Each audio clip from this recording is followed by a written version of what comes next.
para sa akin, makakabili na po ako ng gamit para sa fieldwork namin. Like yung safety helmet, yung reflective vest, minsan mga skin cover lang, kahit ganun. Kasi nag-field po kami under the sun. Dahil isa akong writing major, gagamit ko po yung halagang yun sa pagbili ng libro. Pagbili ng mga readings ko po. Marami po kami kailangan rin basahin. Yung halaga po na yun, gagamitin ko po sa thesis expenses po. Kasi po, kailangan din po every week nagpapasa po nung drafting, tsaka po yung mga pagpapaprint ko. Lalo na po ngayong semester, inaasahan ko po na sana po gagraduate ako. Magamit ko ito, pambili ng Raspberry Pi.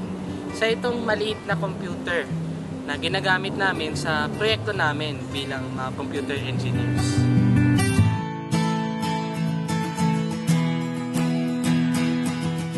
Ang maliit na halaga para sa iba, malaking tulong para sa mga mag-aaral. Tulad ng sinag, naniniwala akong karapatan ng bawat bata na makapagtapos ng pag-aaral. Sa halagang 900 pesos buwan-buwan, matutulungan natin silang abutin ang kanilang mga pangarap.